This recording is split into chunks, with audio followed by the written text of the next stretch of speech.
Rebecca, and in today's lesson we'll be talking about some more commonly confused words in English. These words are normally called homonyms. A homonym is a word which sounds the same as another word but has a completely different meaning and very often a different spelling. For you, it's really important to be able to differentiate between these words, because when you make a mistake like that, they're usually pretty basic words, so you want to make sure that you don't lose points in an essay or in an exam for making a mistake with words that are fairly simple. Okay? So let's look at two that are often confused by ESL students and sometimes even by native English speakers. Okay? Here we are. The first one is whose, and the second one is also whose. So as you can see, they sound pretty much the same, but the meaning is completely different. The first one, whose, is a contraction of two words, who is, right? But when we say it together and quickly, we say whose. Examples of this can be questions or statements. By questions, I mean something like this. Who's the boss? Who's your friend? Who's in charge of this department? In each of these examples, which were questions, we were really saying who is in charge? Who is your friend? Correct? We could also take a sentence and use whose. For example, he's the man who is in charge. He's the man who's in charge of this department. He's the man who is or who's in charge of this department. Okay? So that's the first one. The second one is also a relative pronoun. It's called whose. And this one refers to something that belongs to someone. For example, in other words, it's showing possession. For example, whose book is this? Whose house is this?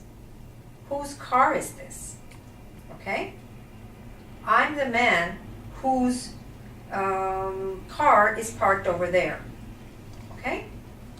You see examples again with questions or with sentences. All right? Now we're going to do a little quiz. I'm going to say a few sentences, and you tell me which one of these is being used in the example. All right? Let's start with the first one. Who's the general manager of that company? Who's the general manager of that company? Okay? Which one is it? Do you know? Who's the general manager? The first one. That's right. Okay? Who's the general manager? Who is the general manager? Very good. Let's take the second one. Let me introduce Mr. Williams, who's the main speaker at the conference. Let me introduce Mr. Williams, who is the main speaker at the conference. Which one was that? Do you know? Okay, if you chose the first one, you're right again. Let me introduce Mr. Williams, who's or who is the main speaker at the conference. Okay, let's take one more. They're announcing the names of the passengers whose suitcases were lost. They're announcing the names of the passengers whose suitcases were lost. Which one this time? Do you know? What do you think? We're trying to show possession. They're announcing the names of the passengers whose suitcases were lost.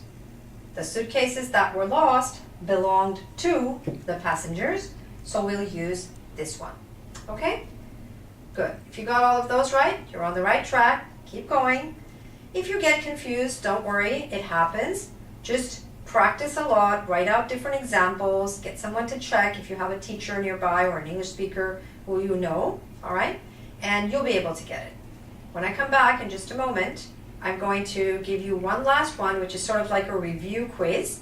So maybe you can grab a piece of paper and write it out, and I'll be right back. See you in a minute.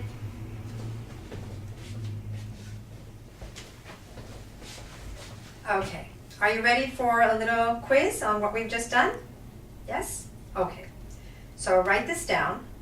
Who's the person whose picture is in the paper? Who's the person whose picture is in the paper? One more time. Okay. Who's the person whose picture is in the paper?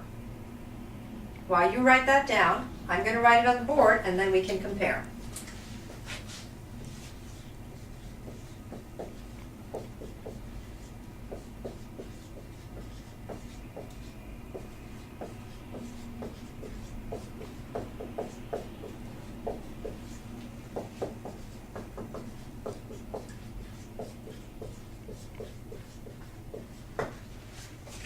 Okay? Do you have what I have? Let's review. Who's the person, as in who is the person, whose, possessive, whose picture is in the paper. All right?